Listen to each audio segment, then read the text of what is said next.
শেষ।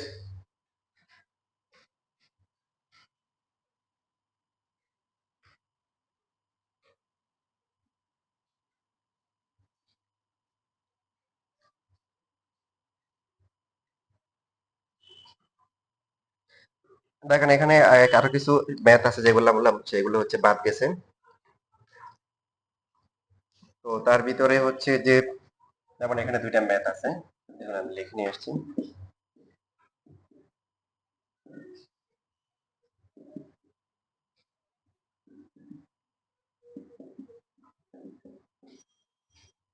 এটা আসছে হলো মনে করেন সিট অ্যান্ড কোড 22 আসছে।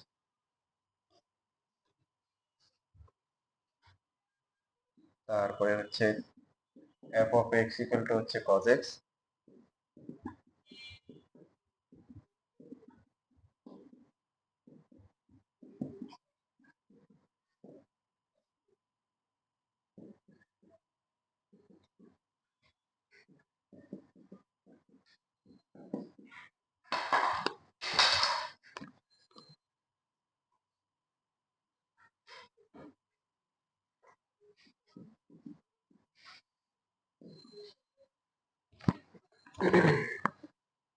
এটা পারবে না অবশ্য, এটা সহজ, মানে এফ অফ এক্স হচ্ছে কি কজ এক্স, তারপরে সুতরাং এফ ইনভার্স এক্স কত হবে কজ ইনভার্স এক্স, তারপরে এফ ইনভার্স 2x কত cos ইনভার্স 2x, এটা cos ইনভার্স 2y, বাকিটা cos এর সূত্র দিয়ে করলে মিলে যাবে।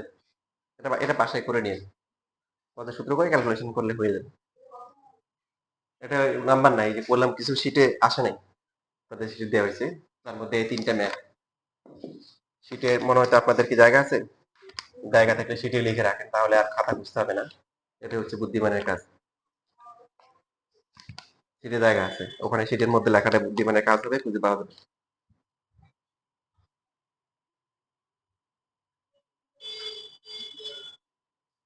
এটা 3 নাম্বার না, এটা এটার অংশ, মানে এটা এভাবে করবো আর কি। লাস্টে একটা আছে,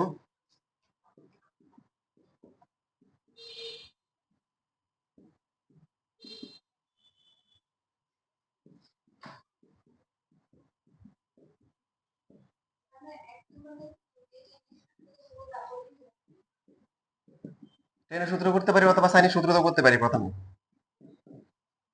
3 sin ইনভার্স x মানে কি, sin inverse 3x minus x cube 4x cube, ওটা সূত্র হিসেবে ডাইরেক্ট ব্যবহার করা যাবে। তারপরে বাকিটা এরপর ত্রিভুজ দিয়ে টেনে নিয়ে যাবো, এটা করে টেনে নিবো, বাকিটা করবো। বুঝতে পারছি, প্রথম পার্টটা আমি দেখাই দিই।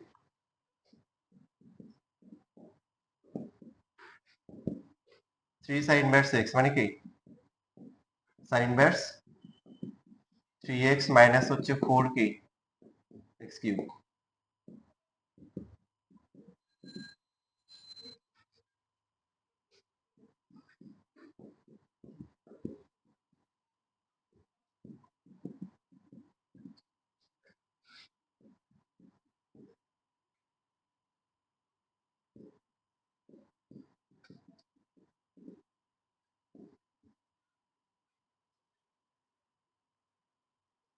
sin ইনভার্স 1/√2, এটাকে আমরা কি করব, tan ইনভার্স নিয়ে যাব। আর cos ইনভার্স যেটা আছে এটাকেও কি করব, tan ইনভার্স নিয়ে, তারপর বাকিটা সূত্র। হ্যাঁ বুঝছি তো, বাকিটা কিভাবে করব।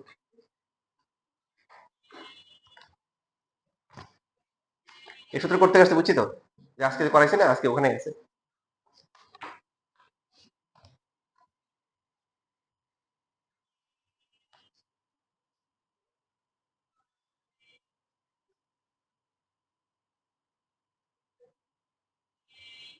3 নাম্বারটা কিভাবে করা যায়।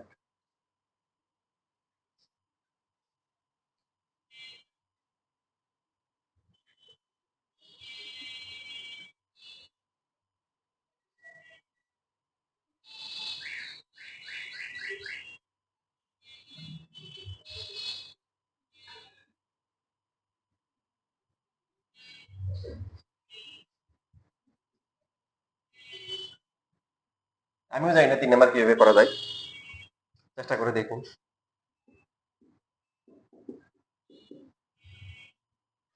একক থিটা কি হবে, কোসেক থিটা মাইনাস কি এখানে কিন্তু কোনো টু হাফ কিছুই নেই, তার মানে অ্যাঙ্গেল বাড়ানো যাবে না, কমানো কি যাবে না, বুঝিনি। হাফ থাকতে হলে বুঝতে পারছি টু কি আনতে হতো, অ্যাঙ্গেল সেম রাখা লাগবে, এটুকু বুঝতে পারছি।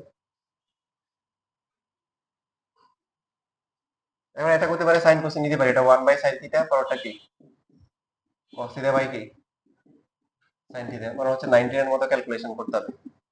1 minus cos theta divide by কি সাইন থিটা ইকুয়াল টু 3/4, যেহেতু কোণ বাড়বেও না কমবেও না, তাহলে কি 90 এর মতো, 90 এর মতো বলতে কি স্কয়ার করতে পারি, দেখেন স্কয়ার করলে 1 minus cos square whole square, আর এখানে কি সাইন স্কয়ার থিটা, তাহলে এটা কত হবে 9 বাই কি 60, তাহলে 1 minus cos theta whole square, নিচে হচ্ছে কি 1 মাইনাস কি cos স্কয়ার 9 বাই 60, মানে একটা সবগুলো একটাতে চলে আসলো, সবগুলো কত চলে আসলো।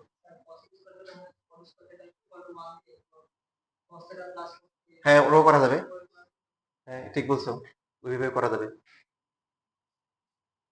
তাহলে এখান থেকে যে এখানে 1 minus cos theta whole square divide by হচ্ছে হলো কি, দেখো এই যে আমার মাথায় একটা আইডিয়া আসছে, তোমার মাথায় একটা আসছে, আর বাকি দিন নতুন আইডিয়া দরকার নেই, দুটোর একটা আসলে হবে। তো এখন কাটাকাটি করে কি হচ্ছে, পরে 1 মাইনাস কি cos থিটা, নিচে হচ্ছে কি 1 plus cos theta equal to 9 by 16, এরপরে যদি বিয়োজন করতে পারি, ঠিক আছে।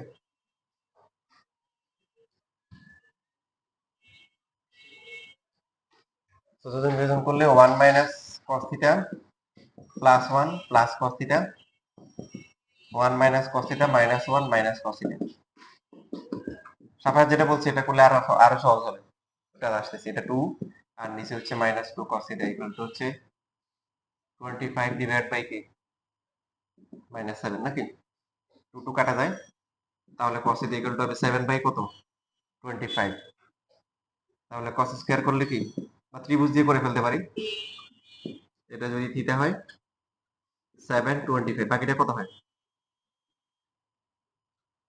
24, নাকি, তাহলে sin থিটা হচ্ছে, যেহেতু প্লাস মাইনাস আছে তো এখানে ত্রিভুজ না, না মানে ত্রিভুজ দিয়ে না করা হতো, বুঝছো, যদি প্লাস মাইনাস না থাকতো তাহলে হচ্ছে আমরা ত্রিভুজ দিয়ে করে ফেলতাম, যেহেতু প্লাস মাইনাস আছে তাহলে আমরা স্কয়ার করি, কি করি,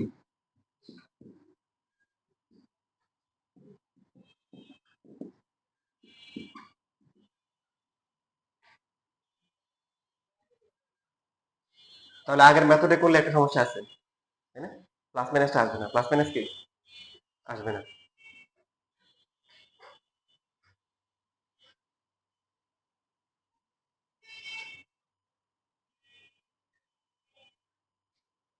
দেখো বাকিটা তো হয়ে গেছে, এখন সাইন থিটার ভ্যালু বের করে প্লাস মাইনাস করলে হয়ে যাবে।